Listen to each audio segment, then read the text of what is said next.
اطلاعاتی تحلیلی جنبه 3 هفته است که از تلویزیون سفینه منظورتان می‌نماییم. در استودیو منوچهر مخکمов تحلیل افزای بخش و ساحه‌های الهیده کشور و شرح اخباری 7 روز گذشته را چون همیشگی برنامه اطلاعاتی تحلیلی جنبه 3 هفته فراگیر می‌باشد توجه کنید. طور خبر داده بودیم سنه 16 ایول اساسگزار صلح و وحدت ملی پیشوای ملت پرزیدنت جمهوری تاجیکستان محترم امامعلی رحمان و رئیس مجلس ملی مجلس عالی جمهوری تاجیکستان رئیس شهر دوشنبه محترم رستم امامعلی در گوشه‌های الهیده پایتخت مملکت به فعالیت یک قطار انشاءات صنعتی خدمت‌رسانی آغاز بخشیدند. کارخانه استحصال محصولات نانی و قنادی جمعیت دارای مسئولیت محدود نانپز در ناحیه اسماعیل سامانی پایتخت بعد از مجهزگردانی کامل مورد استفاده قرار گرفت. تفصیلات در این باره. 16 ایول اساسگزار صلح و وحدت ملی پیشوای ملت پرزیدنت جمهوری تاجیکستان محترم امامعلی رحمان و رئیس مجلس ملی مجلس عالی جمهوری تاجیکستان رئیس شهر دوشنبه محترم رستم امامعلی در ناحیه اسماعیل سامانی پایتخت کارخانه استحصال محصولات نانی و قنادی جمعیت دارای مسئولیت محدود نانپز را مورد استفاده قرار دادند. انشاءات در زمینه کارهای آبادانی و سازندگی به استقبال جشن بزرگ و مقدس ملی 35 سالگی استقلال دولتی جمهوری تاجیکستان با ریایه صنعت خاص معماری ملی بنیاد یافته کارهای نوسازی و مطابق گردانی به زمان معاصر سال 2021 آغاز گردیده است.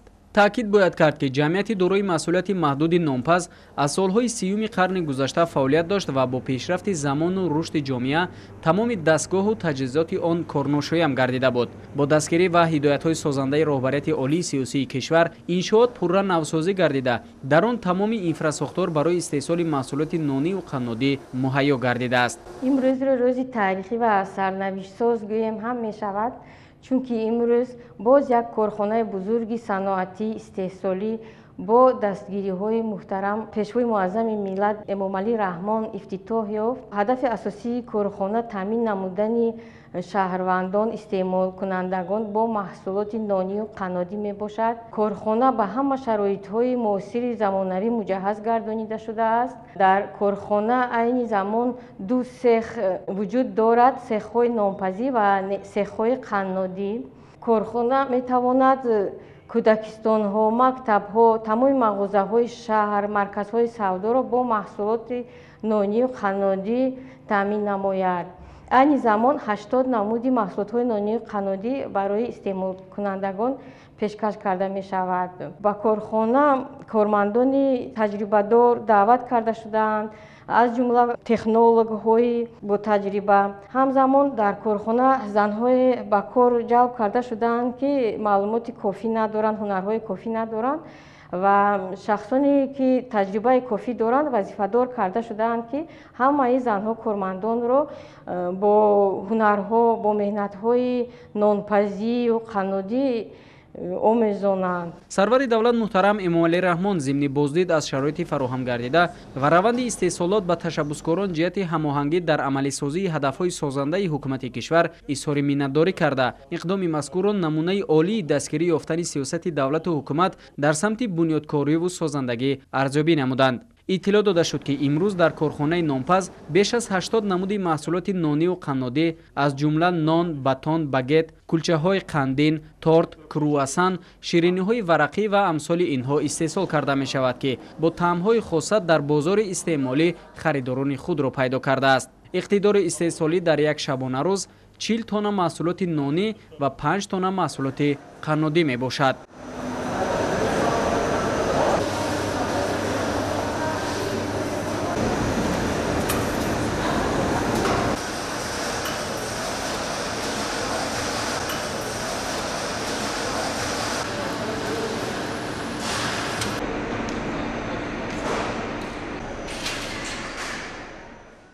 تمام دستگاه و تجهیزات نصب شده استحصال نسل نو بوده از دولت‌های آلمان و ایتالیا وارد گردیده است که از جهت ثمره‌ناکی نیروی برق кам масраф ва бисёр функсионалӣ мебошанд. тавре иттилоъ дода шуд бо пурра ба истифода додани корхонаи нонию қаннодии нонпаз теъдоди кормандон аз 200 то 400 нафар расонида мешавад ки дар ин замина иқтидори истеҳсолӣ низ ба маротиб зиёд хоҳад шуд. барои ба фурӯш баровардани маҳсулоти ниҳоӣ дар ҳудуди ноҳияҳои пойтахт ташкили 24 нуқтаи фурӯш дар назар дошта шудааст ва барои анҷоми хизматрасонӣ мошинҳои хизматӣ ҷалб хоҳанд шуд. нонҳое ки мо омода мекунем бо тариқи хамиртуруш пухта мешаванд. мо хамиртурушҳои гуногунро истифода мебарем. масалан хамиртуруши франсавӣ ки номаш пулиш ҳаст, миқдори обу орд як хел буда, ферментатсияи бениҳоят хубе барои масалан багет, нони франсузӣ медиҳад. боз хамиртурушҳои итолиёвӣ ҳаст, хамиртурушҳои олмонӣ ҳаст. ман ҳамаи ин роҳу тарзу усули хамиртуруш тайёркуниро ба кормандонамон нишон дода, омӯзонда.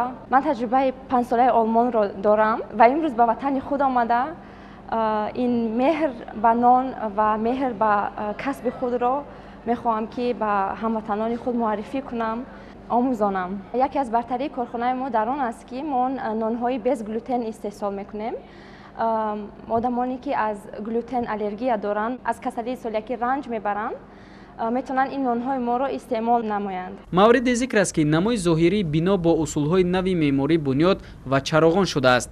саҳн ва атрофи корхона сабзкорӣ шуда, ҳамчунин роҳравҳои берунии он ва таваққуфгоҳ асфалтпӯш гардидааст. корхона дар масоҳати 4800 метри мураббаъ доман густурда аз ҷониби соҳибкори ҷавон Усмон Мирзоалиев бунёд гардидааст. иншоот аз сехҳои алоҳидаи истеҳсолӣ иборат буда, ҳуҷраҳои роҳбарият, муҳосибот, фурӯш, маҷлисгоҳ ва ошхона барои 100 нафар дар бинои маъмурии дуошёна ҷойгир карда шудааст. барои мо боиси шарафмандӣ аст ки имрӯз бо иштироки пешвои муаззами миллат муҳтарам Эмомалӣ Раҳмон корхонаи нонию қаннодии ҷДММ Нонпаз ба фаъолият расман шурӯъ намуд. албатта корхона дар заминаи дастуру супоришҳои сарвари давлат муҳтарам Эмомалӣ Раҳмон бобати саноаткунонӣ бо сурати кишвар рӯйдаст гирифта шудааст ва дар аввал зиёда аз 200 нафар бо кор ва маоши хуб таъмин мегарданд. мо соҳибкорон имрӯз аз имконияту имтиёзҳои давлату ҳукумати ҷумҳурии Тоҷикистон бархурдор ҳастем ва ҳама ин ғамхориҳо моро водор месозад ки масъулияти баланд ҳис намуда дар татбиқи нақшаву ҳадафҳои ҳукумати мамлакат саҳми муносиби худро гузорем. дар марҳилаи дуюм мо нақша дорем ки теъдоди ҷойҳои нави кориро боз ҳам зиёдтар намуда дар амалигардонии 5-солаи рушди соҳаи саноат нақш гузорем. сарвари давлат муҳтарам Эмомалӣ Раҳмон зимни суҳбат бо кормандон ва масъулин ба онҳо ҷиҳати беҳтар кардани сатҳу сифати истеҳсолот ва рақобатпазир намудани он дастуру маслиҳатҳои муфид дода ба фаъолият пардохтани корхонаро қадами муҳим барои рушди соҳаи саноат дар пойтахт арзёбӣ намуданд. дар навбати худ кормандон ва масъулини коргоҳи Нонпаз ба пешвои миллат муҳтарам Эмомалӣ Раҳмон ҷиҳати дастгирии ҳамешагӣ ва фароҳамсозии шароити созгори кору фаъолият изҳори миннатдорӣ намуда ӯҳдадор шуданд ки минбаъд низ дар амалишавии ҳадафҳои созандаи ҳукумати кишвар дар самти рушди соҳаи саноат саҳми муносиби худро хоҳанд гузошт. худи ҳамон рӯз асосгузори сулҳу ваҳдати миллӣ пешвои миллат президенти ҷумҳурии Тоҷикистон муҳтарам Эмомалӣ Раҳмон ва раиси маҷлиси миллӣ маҷлиси олии ҷумҳурии Тоҷикистон раиси шаҳри Душанбе муҳтарам Рустами Эмомалӣ дар ҳудуди парки технологияҳои инноватсионии ғайюргурӯҳ марҳилаи дуюми корхонаи истеҳсоли халтаҳои полипропиленӣ, палатаҳои чопӣ ва фурӯзонакҳои диёдии ҷамъияти дорои масъулияти маҳдуди ғайюргурӯҳро мавриди баҳрабардорӣ қарор доданд. 16 июл асосгузори сулҳу ваҳдати миллӣ пешвои миллат президенти ҷумҳурии Тоҷикистон муҳтарам Эмомалӣ Раҳмон ва раиси маҷлиси миллӣ маҷлиси олии ҷумҳурии Тоҷикистон раиси шаҳри Душанбе муҳтарам Рустами Эмомалӣ дар пойтахти мамлакат дар ҳудуди парки технологияҳои инноватсионии ғайюргурӯҳ марҳилаи дуюми корхонаи истеҳсоли халтаҳои полипропиленӣ, платаҳои чопӣ ва фурӯзонакҳои диодии ҷамъияти дорои масъулияти маҳдуди ғайюргурӯҳро ки аз ҷониби соҳибкори ватанӣ Акбар Асадулло бунёд шудааст, мавриди баҳрабардорӣ қарор доданд. зимни боздид ба сарвари давлат иттилоъ доданд ки марҳилаи дуюми корхонаи истеҳсоли маҳсулоти полипропиленӣ дар асоси технологияи муосири соҳавии ширкатҳои пешқадами ҷаҳонӣ фаъолият менамояд. таҷҳизоти корхона аз ширкати Старлингери Австрия харидорӣ гардида, дар Осиёи марказӣ феълан ягона ба ҳисоб меравад. ёдовар мешавем, ки марҳилаи аввали корхонаи мазкур соли 2020 аз тарафи президенти ҷумҳурии Тоҷикистон пешвои миллат муҳтарам Эмомалӣ Раҳмон ва раиси шаҳри Душанбе муҳтарам Рустами Эмомалӣ ифтитоҳ гардида буд. марҳилаи дуюми корхона аз хатҳои иловагии истеҳсоли риштаҳои полипропиленӣ, духти матто, ламинатсия, суратофарӣ, буруши матто ва насби клапанҳои автоматӣ иборат буда, имкон медиҳад ки 140 нафар ба кори доимӣ таъмин гарданд. мувофиқи нақша дар ояндаи наздик шумораи коргарон ба 600 нафар расонида мешавад. хурсандевар аст ки марҳилаи дуюми корхонаи истеҳсоли халтаҳои полипропиленӣ аз ҷониби пешвои миллат муҳтарам Эмомалӣ Раҳмон ифтитоҳ гардид. марҳилаи аввали корхонаи мазкур соли 2020 ба истифода дода шуда буд. технологияи харидоргардида инноватсионӣ буда, имкон медиҳад халтаҳои дорои клапани автоматӣ истеҳсол гардад, ки суръати фаъолияти қисмати бандобасти корхонаҳои истеҳсолии мизоҷонро зуд ва хароҷотҳоро сарфа мегардонад. маҳсулоти истеҳсолии роҳафзонии соҳаи саноат аз қабили семент, гаҷ ва дигар маҳсулотҳои хокаи сохтмонӣ, аграрӣ, орд, гандум ва дигар маҳсулоти ғизоӣ, кимиёвӣ, маҳсулотҳои дигари кимиёвӣ ва ғайра ниёз ба халтаҳои полипропиленӣ дорад. иқтидори истеҳсолии корхона имкон медиҳад, ки талаботи бозори дохилӣ пурра қонеъ карда шуда, қисми боқимондаи он содирот карда шавад. иқтидори истеҳсолии корхона аз 70 миллион дона халтаҳои полипропиленӣ то ба 120 миллион дона расонида шуда. талаботи бозори дохилӣ дар соҳаҳои саноат, кишоварзӣ, кимиё ва ғайра пурра бо халтаҳои дорои клапани автоматӣ бо технологияи инноватсионӣ қонеъ мегардад. вобаста аз маҳсулоти борпечонии хориҷӣ бартараф мешавад. ҳамзамон бо афзоиш бахшидани ҳаҷми истеҳсол содироти маҳсулоти ватанӣ ба роҳ монда мешавад. насби технологияи муосир имкон медиҳад, ки корхона бе партов фаъолият намуда, боқимондаи ашёи коркардшуда ба дигар корхонаҳои саноатӣ барои истеҳсоли номгӯи дигари маҳсулоти саноатӣ равона карда шавад. ғайр аз халтаҳои барои семент, ҳамчунин ширкати ғайргурӯҳ тибқи фармоиш имкон дорад, ки тавлиди халтаҳои полипропилении орд, дигар номгӯи маҳсулоти ғизоӣ ва маҳсулоти кимиёвиро ба роҳ монад. тамоми марҳилаҳои истеҳсолии халтаҳои полипропиленӣ шурӯъ аз коркарди ашёи хом то истеҳсоли маҳсулоти ниҳоӣ ва рангу ороиши он дар худи корхонаи навтаъсис роҳандозӣ гардидааст. президенти кишвар зимни боздид ба фаъолияти истеҳсолии корхона ва иқдоми соҳибкори ватанӣ баҳои баланд дода, ба онҳо ҷиҳати назорати сифат ва тавлиди маҳсулоти рақобатпазир дастуру маслиҳатҳои муфид доданд. ҳамчунин дар ҳамин ҷо пешвои миллат муҳтарам Эмомалӣ Раҳмон ва раиси шаҳри Душанбе муҳтарам Рустами Эмомалӣ ба фаъолияти корхонаи истеҳсоли платаҳои чопӣ ва фурӯзонакҳои диодӣ оғози расмӣ бахшида, бо раванди истеҳсолот шинос шуданд. таҷҳизот ва технологияи наву инноватсионӣ аз ҷумҳурии Корея, ҷумҳурии мардумии Чин ва Ҷопон харидорӣ ва ба корхона ворид гардидааст. ҷамъият дорои масъулияти маҳдуди ғайргурӯҳ ва мақсади татбиқи ҳадафи чорум миллӣ саноаткунонӣ бо суръати кишвар ва эълон гардидани солҳои 2022-2026 солҳои рушди саноат дар ҳудуди парки технологияҳои инноватсионии ҷамъият дорои масъулияти маҳдуди ғайргурӯҳ бо иштироки асосгузори сулҳу ваҳдати миллӣ, пешвои миллат, президенти ҷумҳурии Тоҷикистон муҳтарам Эмомалӣ Раҳмон ва раиси маҷлиси миллии маҷлиси олии ҷумҳурии Тоҷикистон, раиси шаҳри Душанбе муҳтарам Рустами Эмомалӣ корхонаҳои истеҳсоли халтаҳои полипропиленӣ ва корхонаи истеҳсоли платаҳои чопӣ ва фурӯзонакҳои диодӣ ифтитоҳ гардиданд. корхонаи истеҳсоли фурӯзонакҳои диодӣ ва дигар таҷҳизоти равшанидиҳанда дар кишвар ягона буда, дар доираи дастуру ҳидоятҳои сарвари давлат муҳтарам Эмомалӣ Раҳмон дар роҳи таъмини саноатикунонӣ бо суръати кишвар сохта шудааст. корхонаи истеҳсоли фурӯзонакҳои диодӣ ва платаҳои чопӣ аз хатҳои автоматӣ аз ҳамдигар мустақили платаҳои чопӣ, рангу боркунӣ, насбу васли фурӯзонакҳои диодии мурудшакл, прессофарии оҳан, пластмасса барои фурӯзонакҳо ва ғайра иборат мебошад. خط استحصال платаҳои чопӣ имкон дорад ки маҳсулоташро на танҳо барои фурӯзонакҳои диёдӣ, балки барои зиёда аз 150 номгӯи таҷҳизоти барқӣ аз қабили яхдон, кондитсионер, телевизион, камераҳои назоратӣ, ҳисобкунакҳои барқӣ ва ҳамчунин мошинсозию мебелбарорӣ тавлид намояд, ки замина барои рушди дигар соҳаҳои саноат дар кишвар мегардад. бунёди корхонаи мазкур ҳамчунин имкон медиҳад ки истеҳсоли платаҳои чопӣ ва қисмҳои фурӯзонакҳои диёдӣ дар дохил ба роҳ монда шуда, Тоҷикистон ба яке аз калонтарин истеҳсолкунандагони маҳсулоти мазкур дар минтақаи Осиёи Марказӣ табдил ёбад. Дар маҷлисгоҳи корхонаи истеҳсоли платаҳои чопӣ ва фурӯзонакҳои диёдӣ ба пешвои миллат муҳтарам Эмомалӣ Раҳмон лоиҳаҳои минбаъдаи ҷамъияти дорои масъулияти маҳдуди ғайргурӯҳ муаррифӣ карда шуд. тибқи нақша дар ояндаи наздик корхонаи истеҳсоли смартфонҳо, планшетҳо, соатҳои рақамӣ, ноутбукҳо ва камераҳои назоратӣ дар шаҳри Душанбе бунёд меёбад.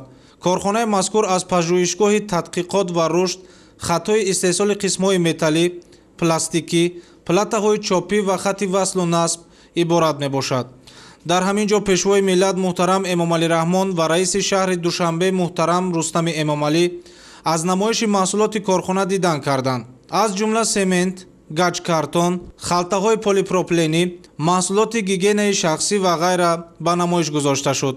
бояд зикр кард ки гурӯҳи корхонаҳои ғайюр дар 3 корхона солона 2,5 миллион тонна семент истеҳсол менамояд. вобаста ба ин ба халтаҳои полипропленӣ талаботи зиёд дорад.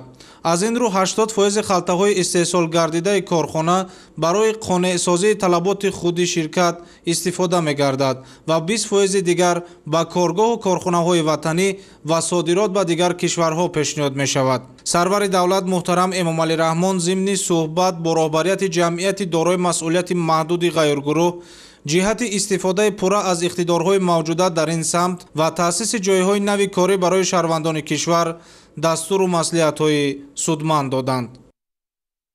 16 июл дар ноҳияи Синои пойтахт бошад ҷамъияти дорои масъулияти маҳдуди ҷавоҳироти заргарии Зарафшон ба истифода дода шуд. дар расми ифтитоҳи ин иқтидори саноатӣ асосгузори сулҳу ваҳдати миллӣ, пешвои миллат, президенти ҷумҳурии Тоҷикистон муҳтарам Эмомалӣ Раҳмон ва раиси маҷлиси миллӣ, маҷлиси олии ҷумҳурии Тоҷикистон, раиси шаҳри Душанбе муҳтарам Рустами Эмомалӣ иштирок варзиданд.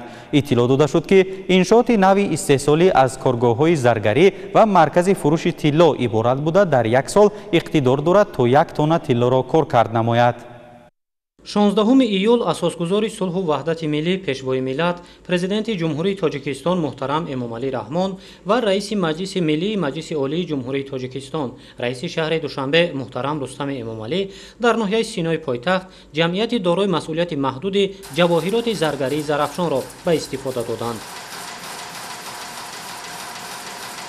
иншооти нави истеҳсолӣ аз коргоҳҳои заргарӣ ва маркази фурӯши тилло иборат буда дар як сол иқтидор дорад то 1 тонна тиллоро коркард намояд. минбаъд намудҳои гуногуни ҷавоҳирот бо истифода аз технологияи муосир дар ҳамин ҷо истеҳсол ва пешниҳоди мизоҷон гардонида мешавад. президенти кишвар муҳтарам Эмомалӣ Раҳмон таъсиси корхонаи нави саноатиро дар шаҳри Душанбе ҷиҳати истихроҷу коркарди металлҳои қиматбаҳо дар дохили кишвар то маҳсулоти ниҳоӣ муҳим арзёбӣ намуданд. бо амалӣ гардонидани ҳадафҳои ҳукумати кишвар аз ҷониби мақомоти иҷроияи ҳокимияти давлатии шаҳри Душанбе дар ҷамъияти дорои масъулияти маҳдуди ҷавоҳироти заргарии Зарафшон тибқи лоиҳа 65 ҷойи навикорӣ таъсис дода шуд. хатм кардаи коллеҷи рассомӣ ба номи Мирзо Раҳмат Олимов мебошам ки тӯли 8 сол мешавад ки мо дар ҳамин соҳа фаъолият дорем. маҳсулотҳои дастмона, гарданбанд, гӯшпораҳо, ангуштарин ва ғайраҳо истеҳсол мекунем. чигонаи пешвои миллат мекунем аввалан ки барои мо ҷавонон ҳам хеле шароитҳоро муҳайё карда дастгоҳҳои нав ворид шудааста. мо мебинем, меомӯзем. 23 декабри соли 2022 пешвои миллат муҳтарам Эмомалӣ Раҳмон дар паём ба маҷлиси олии ҷумҳурии Тоҷикистон супориш дода буданд ки ҷиҳати таъсиси 4 корхонаи коркарди металлҳои қиматбаҳо то истеҳсоли маҳсулоти ниҳоӣ тадбирҳои зарурӣ андешида шавад. бо иҷрои саривақтии ҳамин супориши роҳбари давлат, ҷамъияти дорои масъулияти маҳдуди ҷавоҳироти заргарии Зарафшон дар ҳамкорӣ бо сармоягузорони чин сохта ба истифода дода шуд. дар доираи сиёсати созандаву бунёдкоронаи президенти ҷумҳурии Тоҷикистон, пешвои миллат муҳтарам Эмомалӣ Раҳмон ва иқдомҳои раиси шаҳри Душанбе муҳтарам Рустами Эмомалӣ ба мақсади татбиқи ҳадафҳои калидии стратегияи чаҳоруми мамлакат саноатикунонӣ бо суръати кишвар бо ҳамкории ҷумҳурии мардумии чин корхонаи заргарии ҷамъияти дорои масъулияти маҳдуди ҷавоҳироти заргарии зарафшон дар шаҳри душанбе бунёд гардид. иқтидори солонаи корхона коркарди то 1 тонна металлҳои қиматбаҳо буда имкон дорад ки ҳама гуна маҳсулотҳои баландсифати заргариро истеҳсол намояд. боварӣ дорем бо таъсиси ин корхона дар таъмини бозори дохилии кишвар бо маҳсулоти олисифати заргарӣ саҳми арзишманд гузошта барои баланд бардоштани иқтидори содиротии кишвар ва шӯҳратманд гардонидани санъати заргарии халқи тоҷик дар миқёси берун хидмат хоҳем намуд. корхона аз ҳуҷраҳои рехтагарӣ, буриш, занҷирбофӣ, қолабрезӣ, нақшбандӣ, бастобанд ва дигар коргоҳҳо иборат мебошад. хатҳои нави технологии корхона имкон медиҳад ки ашёи хоми маҳаллӣ то сатҳи ниҳоии коркар ва аз он маҳсулоти зарурӣ мутобиқ ба талаботи бозорҳои байналмилалӣ истеҳсол шавад. намудҳои гуногуни маҳсулоте ки дар ҷамъияти дорои масъулияти маҳдуди ҷавоҳироти заргарии зарафшон истеҳсол карда мешавад дар мағозаи корхона муаррифӣ карда шуд. корхонаи саноатӣ аз ду бинои 2 ва 3 ошёна иборат буда ҳудуди он ки 301-ро ташкил медиҳад чароғон ва сабзкорӣ шудааст. умуман дар ҳамин мавзеъ таъсиси ҳамин гуна 4 корхонаи саноатӣ бо таъсиси 300 ҷойи навикорӣ ба нақша гирифта шудааст. инчунин дар ҳамин рӯз марҳилаи дуюми ҷамъияти дорои масъулияти маҳдуди твея душанбе саноати кӯҳӣ муаррифӣ карда шуд. хати нави технологӣ дар як шабона рӯз иқтидори коркарди 4000 тонна маъданро дошта аз он хокаи тилло истеҳсол карда мешавад. арзиши умумии сохтмони марҳилаи дуюми ҷамъияти дорои масъулияти маҳдуди твея душанбе саноати кӯҳӣ 650 миллион сомониро ташкил намуда дар он таъсиси 600 ҷойи навикорӣ пешбинӣ карда шудааст. санаи 16 июл ҳамчунин асосгузори сулҳу ваҳдати миллӣ пешвои миллат президенти ҷумҳурии тоҷикистон муҳтарам эмомалӣ раҳмон ва раиси маҷлиси миллии маҷлиси олии ҷумҳурии тоҷикистон раиси шаҳри душанбе муҳтарам рустами эмомалӣ дар кӯчаи ҳофизи шерозии ноҳияи синои пойтахт бинои тарабхонаи баҳор фарелро мавриди истифода қарор доданд. корҳои сохтмониву бунёдӣ дар иншооти нави хизматрасониву сайёҳӣ бо ҷалби мутахассисони маҳаллӣ дар муҳлати кӯтоҳ бо риояи санъати хоси меъмории милливу муосир бо сифати баланд ба анҷом расонида шудааст. шарҳи бештари мавзӯъ дар матлаби навбати барнома. 16 июл асосгузори сулҳу ваҳдати миллӣ пешвои миллат президенти ҷумҳурии тоҷикистон муҳтарам эмомалӣ раҳмон ва раиси маҷлиси миллии маҷлиси олии ҷумҳурии тоҷикистон раиси шаҳри душанбе муҳтарам рустами эмомалӣ дар кӯчаи ҳофизи шерозии ноҳияи синои пойтахт бинои тарабхонаи баҳор фарелро мавриди истифода қарор доданд. иншооти муосири хизматрасонию сайёҳӣ мутобиқи дастуру ҳидоятҳои сарвари давлат муҳтарам эмомалӣ раҳмон дар доираи тадбирҳои созандагӣ ба истиқболи ҷашни 35 истиқлоли давлатии ҷумҳурии тоҷикистон дар шаҳри душанбе аз ҷониби соҳибкори ватанӣ роҳбари ҷамъияти дорои масъулияти маҳдуди баҳор саймуҳриддин саифов бунёд шудааст. ёдовар мешавем ки 10 ноябри соли 2022 президенти кишвар муҳтарам эмомалӣ раҳмон зимни ифтитоҳи ҳавзҳои моҳипарварии ҷамъияти дорои масъулияти маҳдуди баҳор дар мавзеи олучадараи деҳоти ромити шаҳри ваҳдат дастур дода буданд ки бо истифода аз ин имкон дар пойтахти кишвар нуқтаҳои фурӯши гулмоҳӣ ва хӯрокҳои аз он омодашударо таъсис диҳанд. аввало ман мехостам миннатдори худро ба президенти ҷумҳурии тоҷикистон муҳтарам эмомалӣ раҳмон ва раиси шаҳри душанбе муҳтарам рустами эмомалӣ нисбати дастгирии соҳибкорӣ рушд додани он дар миқёси ҷумҳурӣ баён кунам. ин тарабхонае ки имрӯз ифтитоҳ гардид яке аз нишонаҳои дастгирии соҳибкорӣ мебошад ки як гӯшаи шаҳр як гӯшаи ватани азизмон ба гулистон мубаддал гашт. дар ин тарабхонае ки имрӯз мо ифтитоҳ кардем бо тамоми таҷҳизотҳои муосири замонавӣ баҳри хизматрасонидан ба меҳмонони дохилию хориҷӣ сайёҳон ва муаррифии меҳмоннавозии тоҷикона омода мебошад. мо мутмаинем ки ҳар намуд меҳмоне ки биёяд хизмат расонида метавонем. дар ин тарабхонае ки имрӯз ифтитоҳ гардид аслан аз моҳӣ хӯрок тайёр карда мешавад ки моҳиҳо дар хоҷагии ҷамъият дар шаҳри ваҳдат парвариш карда мешаванд. бо коллективи коргарон бо фарзандон иқдом гирифтем ки дар оянда баҳри хубтару хизмат омода шудан баҳри сазовор пешвоз гирифтани ҷашни 35 соли истиқлолият сайю талош дорем. کارهای ساختمانی و بنیادی در این انشاءات خدمترسانی و سیاحی با جلب متخصصان محلی در مهلت کوتاه با رعایت صنعت خاص معماری ملی و معاصر با صفت بلند به انجام رسانده شده است. بینای طربخانه بهار فرل از تاخانه و 3 آشیانه عبارت بوده، دارای 3 تالار کلان، حجره‌های علوهیده اویلوی، نقطه فروش ماهی و دیگر انشاءات یاری رسان می باشد. مساحت عمومی انشاءات نزدیک 1 هکتار بوده، با افتتاح آن زیاده از 100 جای کاری مهیا گردیده است. در طربخانه امکان است که در یک وقت به زیاده از 500 نفر خدمت رسانیده شود. خوراک ها از ماهی در این طربخانه از طرف آشپزان ماهر آماده می گردد. در طربخانه همچنین دیگر نوع‌های خوراک‌های ملی و اروپایی با طعم و لذت خاص تیار و پیشنهاد میزبان می گردد و به تاکید مسئولان تنها از ماهی نزدیک 20 نوع خوراک و در عموم 100 نوع غذا و خورش‌ها آماده کرده می شود. منتداری خود را به پیشوای ملت پرزیدنت جمهوری تاجیکستان محترم امامعلی رحمان و رئیس شهر دوشنبه محترم رستم امامعلی می‌رسانم. زیرا محض با دستگیری‌های ایشان امروز در پایتخت مملکت با اقدام صاحبکار وطنی سید محی‌الدین سیفов چنین یک طربخانه زمانه‌ای ساخته به استفاده داده شد و ما یک گروه جوانان به جای کار دائمی و معاش خوب تامین گردیدیم. با استفاده از شرایط معاصر ما کوشش می‌نماییم که خدمترسانی خوب، فرهنگ بلند مهمان نوازی تاجیکانه را به مهمانان و سیاحان معرفی نماییم.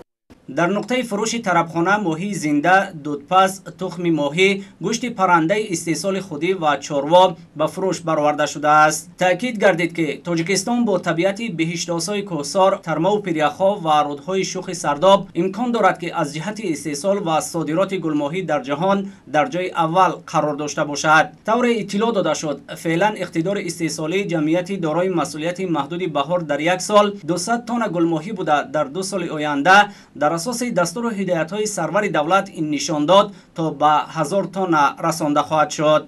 در نقطه فروش طربخانه تمام محصولات از استحصال وطنی میباشند. ماهی‌هایی که در اینجا به فروش گذاشته شدند در حوزه‌های ماهی پروری جمعیتی دارای مسئولیتش محدود بهار شهر وحدت پرورش کرده میشوند. میزبان و مهمانان و سیاحان میتوانند برابر استفاده از خوراک‌های آماده در این طربخانه همزمان ماهی‌های زنده، گلماهی و دیگر محصولات گوشتی را از اینجا خریداری نمایند. ما کارمندان جمعیت در اساس دستور هدایت‌های پیشوای ملت محترم امامعلی رحمان با استفاده از امکانات طبیعی کشور عزیزمان کوشش می‌نماییم که استحصال گلماهی را سال از سال زیاد نماییم. نقشه داریم که در 2 سال آینده استحصال گلماهی را از 200 تن سالانه تا به 1000 تن رسانیم. سرور دولت محترم امامعلی رحمان اثنای شناسایی با شرایط فراهم گردیده در طربخانه تازه بنیاد و مسئولان جهتی در سطح بلند به راه ماندن خدمترسانی به مهمانان و سیاحان داخلی و خارجی و معرفی فرهنگ بلند مهمان نوازی تاجیکانه دستور و سپارش‌های مشخص دادند. اطراف انشاءات با اسلوب خاص گلکاری و سبزکاری شده در صحن آن 3 فواره بنیاد شده است. همچنین برای واسطه های نقلیات میزاجان با 140 جای توقفگاه موجود می باشد. شبانه روشنایی بینای طربخانه به حسن این موضع زیبایی خاص ضم می نماید. راهبریت جمعیتی دارای مسئولیت محدود بهار آینده نقشه دارند که در زمینه شرایط خوب صاحبکاری در کشور باز 2 عدد چنین طربخانه های زمانوی را در شهر دوشنبه ساخته به استفاده دهند. پرزیدنت جمهوری تاجیکستان محترم امامعلی رحمان اقدام راهبریت و کارمندان جمعیتی دارای مسئولیت محدود بهار را در سمت رشد ساحه ماهی پروری، سیاحی و تأسیس جایهای نوی کاری نمونه ارزیابی کرده به مسئولان دخلدار برای دستگیری همه‌جانبه از این گونه تشبس‌های سازنده دستور و سپارش‌های مشخص دادند.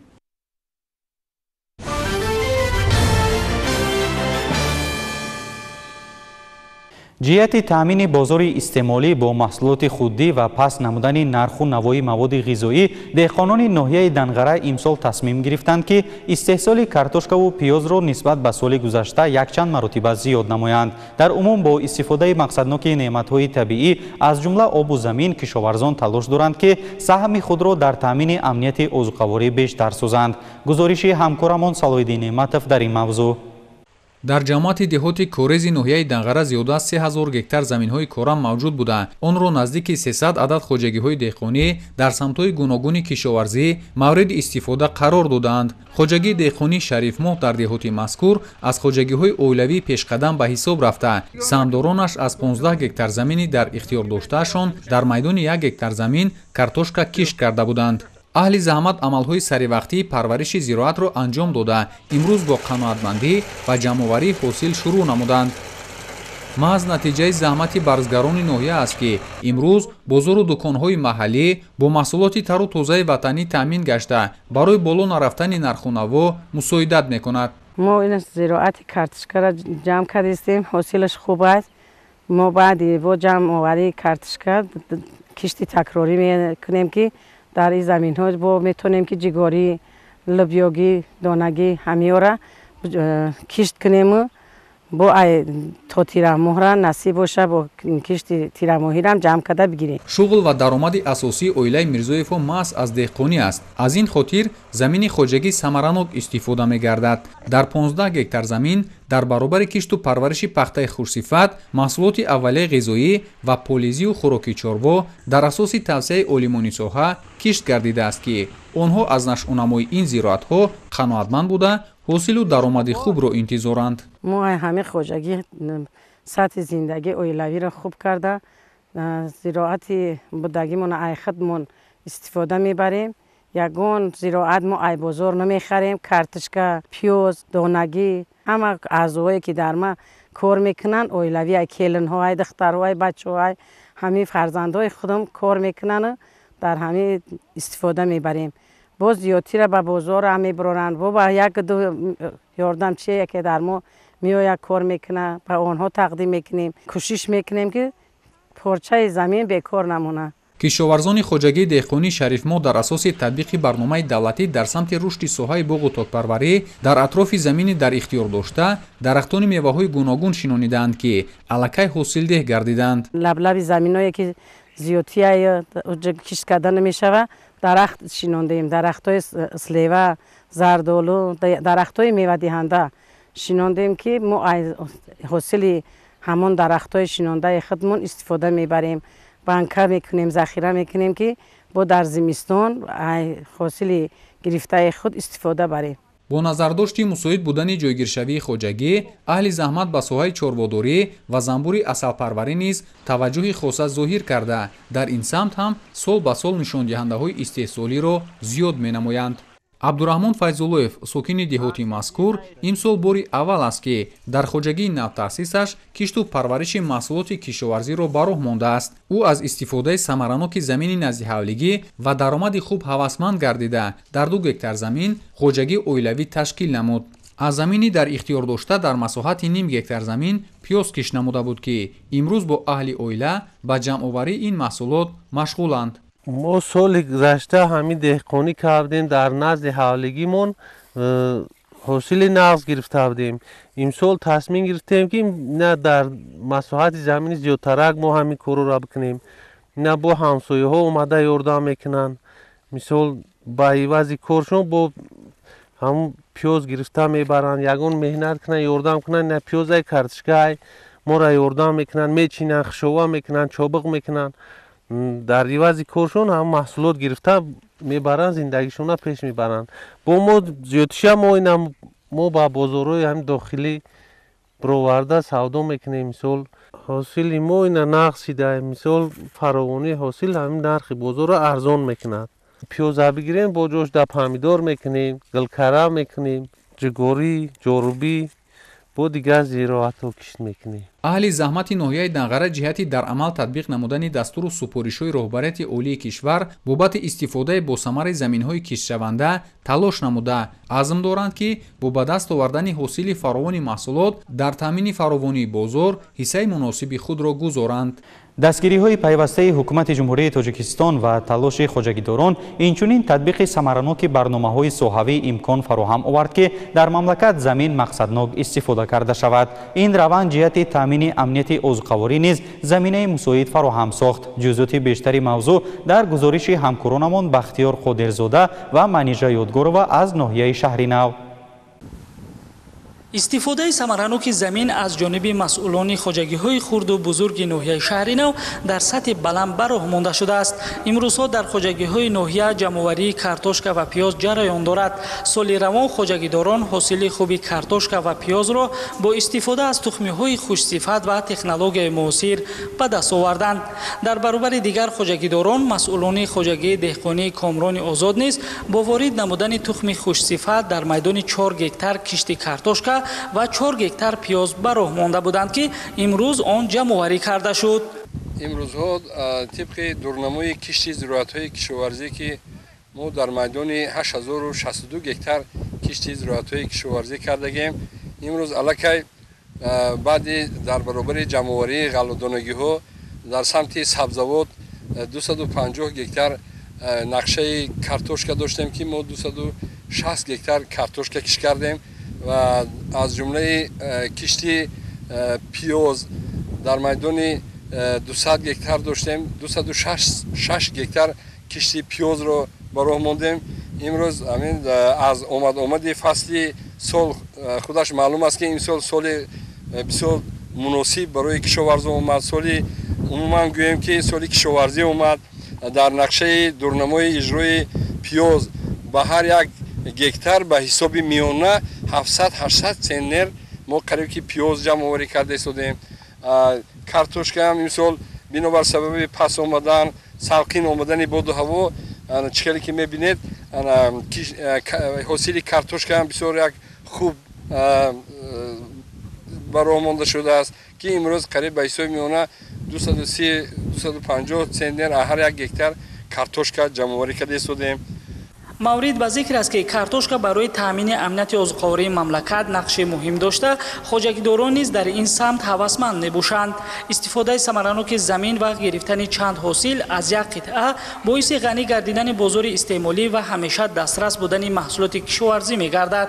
این هم در حال به دست میآید که اگر تدبیرهای اگرتکنیکی سری وقت انجام داده شوند.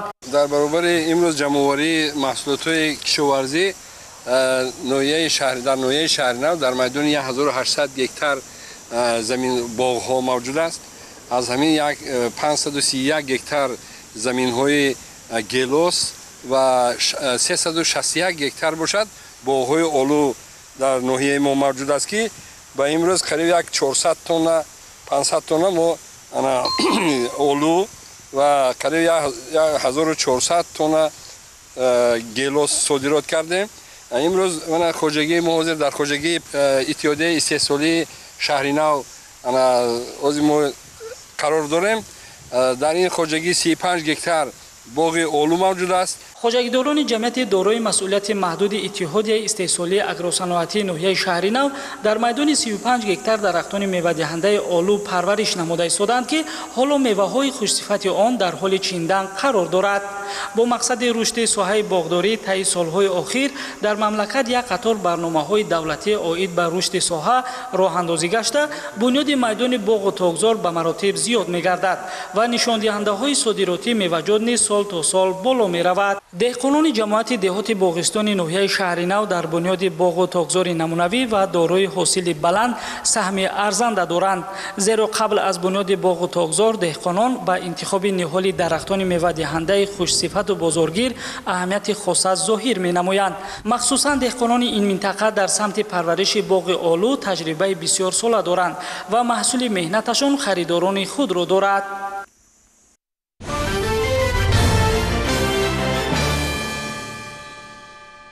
آغاز سال روان با اشتراک پرزیدنت جمهوری تاجیکستان محترم امامعلی رحمان مجمع فرهنگی و تاریخی قلعه خوجند افتتاح گردید. قلعه خوجند به حیث استحکام با اعتماد تاریخ 3000 ساله دارد. در اساس لایحه دیوارهای اطراف قلعه ارک و دروازه‌های آن برقرار گردیده بنیاد بینای معموری، رسته‌های هنرمندان، آشخانه ملی، نمونه خانه و حولی‌های قدیمی شهر خوجند، مهمانخانه و آثارخانه، چایخانه، رسته‌های بالا پوشیده برای آماده نمودن طعام‌های ملی مردم تاجیک، حمام و نقطه‌های خدمت‌رسانی و دیگر انشاءاتی رسان ساخته شده‌اند. اکنون برای آسان شدن کار سیاحان به این مؤسسه تجهیزات معاصر دسترس کرده شد.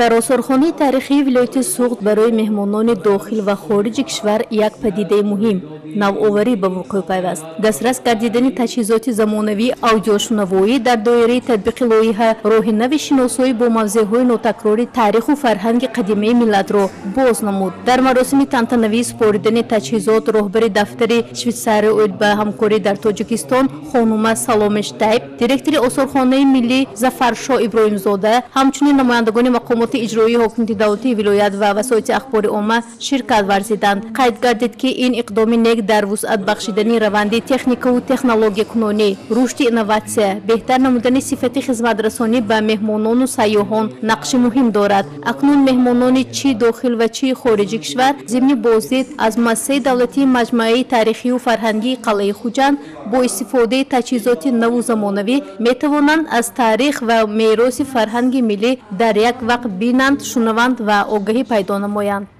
муассисаи мо дорои осорхонаҳо, осорхонаи таърихи вилояти суғд, осорхонаи бостоншиносӣ ва истеҳкомоти шаҳри Хуҷанд, хона музеи Камоли Хуҷандӣ мебошад ва ин ҷои таърихӣ ки сайёҳин ки ба ҳамагон маълум аст, соли сипари гашта соли 2024 11 апрел расми кушоди қалъаи худи Хуҷанд шуд ва аввалин ва яки боғи фарҳангии фароғатии қалъаи Хуҷанд ки аввалин маротиба бо аудиошунавоӣ сайёҳон метавонанд аз таъриху фарҳанг огаҳӣ пайдо кунанд. ин аудиошунавои наушник ки 20 адад ба муассиса ворид шуд ки 20 нафар сайёҳон як гурӯҳ шуда метавонанд дар як вақт аз ин таърих бои фарҳанги тоҷикон, аз таърихи Хуҷанд гӯем хато намекунем, аз таърихи Хуҷанд шиносоӣ пайдо кунанд.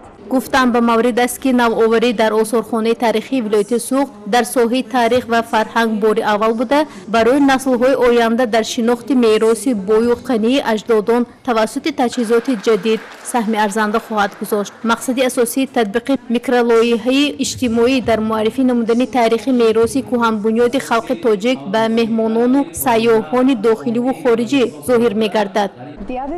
Хуҷанд – это очень богатая часть Таджикистана, где очень богата историческим наследием. Здесь очень много красивого, она должна посетить. И я очень рада, что мы поддерживаем этот интересный проект, который инновативным образом преподносит историю и наследие Худжанда своей аудитории, и иностранной аудитории, и гостям, и также гостям из Таджикистана. И мы очень рады, что мы смогли поддержать этот проект от имени Швейцарского офиса по сотрудничеству и, конечно же, от имени правительства Швейцарии. мероси бою таърихи фарҳангии Хуҷанди бостонӣ бо ҷалби таваҷҷӯҳи ҷомеа тавассути сайри амалӣ, намоиши сайру гашти озоди аудиоӣ яке аз роҳу усули муосири шиносоӣ бо мавзеъҳои нотакрори таъриху фарҳанги қадима ба шумор меравад. теъдоди таҷҳизоти воридшудаи аудиошунавоӣ 20 адад буда 20 нафар метавонанд бо истифодаи таҷҳизоти аудиошунавоӣ дар як вақт бинанд, шунаванд ва огаҳӣ пайдо намоянд. татбиқи ин микролоиҳа ба ҳар як сокин ба бар намудани дастгоҳи махсуси гӯшдораки овозӣ аз манзараҳои ҷолиб тариқи тасвири зинда бо симои қадимаи шаҳр ва ҳунарҳои мардумӣ бо 3 забон забонҳои тоҷикӣ, русӣ ва англисӣ шиносоӣ менамояд ки ба шунаванда ҷаҳони таърихро нақл мекунад. дар назар аст тарҷума ояндаи наздик бо забонҳои чинӣ, олмонӣ, фаронсавӣ низ ба роҳ монда шавад.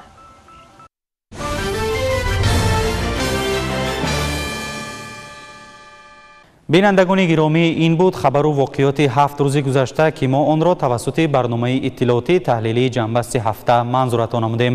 барои ҳафтаи оянда ба шумо барору комёбӣ таманну дорем.